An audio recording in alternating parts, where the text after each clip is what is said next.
बच्चों, आज हम सीबीएसई की कक्षा 11वीं और पाठ का नाम है बच्चों विदाई संभाषण।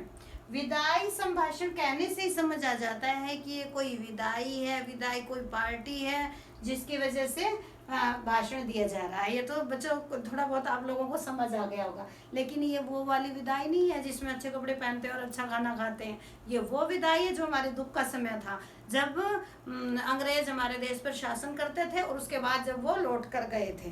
वैसे तो ढेर सारी खुशियां हुई थी, लेकिन वो बहुत खून की नदियां बही थी, बहुत दुख का समय था। खुशी तो थी, ऊपर से आंसू आ रहे थे, लेकिन बहुत से लोग मरे थे, बहुत देशवासियों ने फांसी खाई थी, किसी ने फांसी खाई थी, कोई जेलों में सड़ा था, किसी ने पता नहीं क्या क्या दुख झेले थे। गांधी बापू जैसे तो एक वस्त्र में रहते थे, सिर्फ एक लंगोटी बांधकर अपनी जिंदगी जी थी उन्होंने। तो कहाँ कहाँ टेंटों में क्या खाना मिलता था, कुछ खाने को नहीं मिलता था, फिर भी भरसक कोशिश करके अपने देश को आजाद कराया। तो ये उस समय की कहानी है बच्चों, विदाई संभाषण। बाल मुकुंद जी ने, लॉर्ड कर्जन जो थे वो हमारे वायसराय थे, वो उसके ऊपर जो है उनके घिनौनी हरकतों की वजह से उनके ऊपर व्यंग्य कसा है। ये एक व्यंग्य संभाषण है, ये पाठ नहीं, एक व्यंग्य संभाषण है। तो इसमें लेखक कौन है?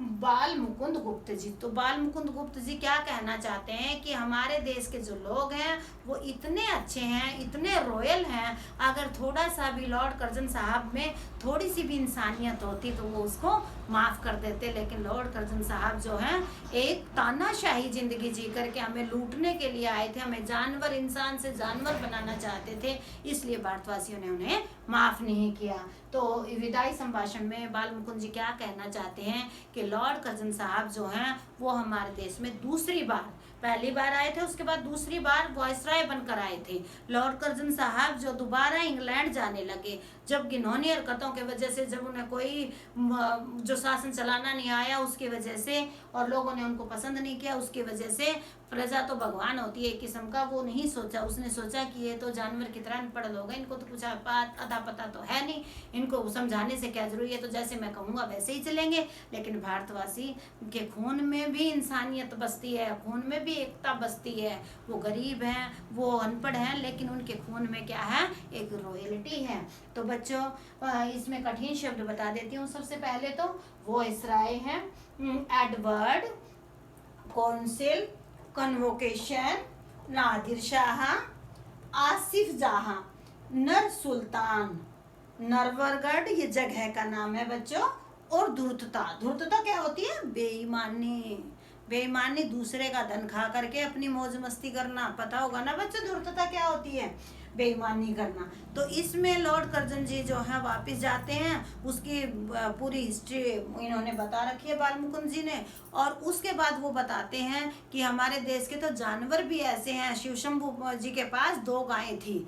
वो एक कहानी बताते हैं कि शिव शंभू जी के पास 2 गायें थी, और वो गाय एक तो थी लड़ाका और दूसरी गाय शांत थी। तो वो लड़ाका गाय जो है शांत गाय को डेली मारती थी। तो शिव शंभू जी थोड़े परेशान हो गए, उन्होंने क्या किया, उसको बेच दिया।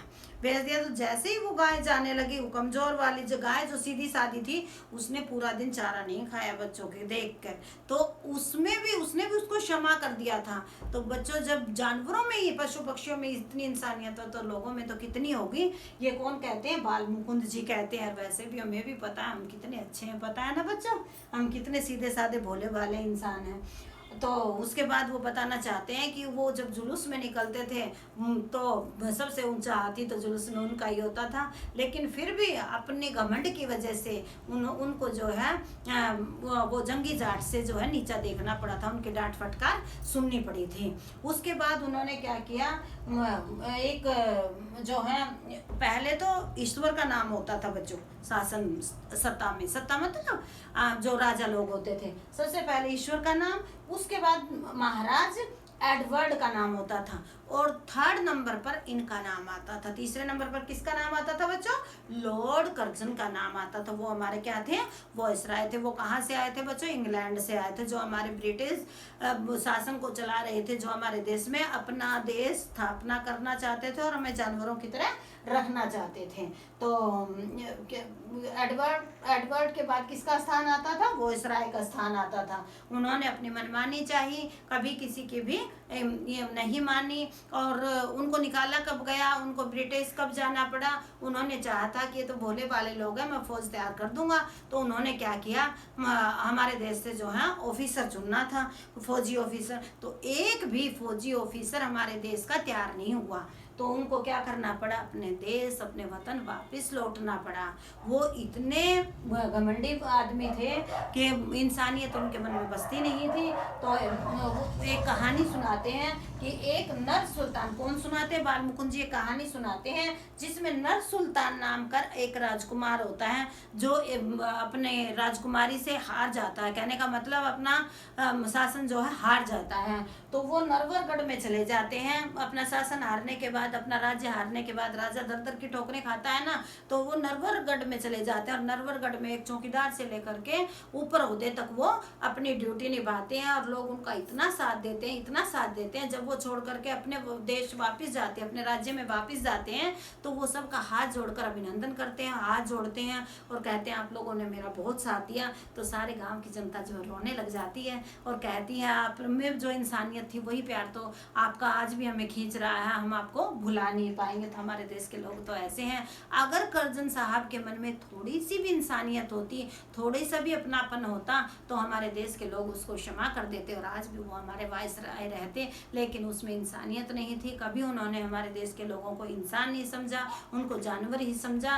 तो बाल मुकुंद जी का कहने का मतलब ये है कि हमारे देश के लोग जो है माफ़ी क्षमा करने में, माफ़ी देने में सबसे आगे हैं। अगर वो थोड़ा सा भी माफ़ी मांगते तो वो दे देते, लेकिन उन्होंने नहीं मांगी। माफ़ी मांगना तो दूर की बात, उन्होंने इंसान ही नहीं समझा। तो बच्चों आपको ये पाठ जो है समझ में आ गया होगा। धन्यवाद बच्चों।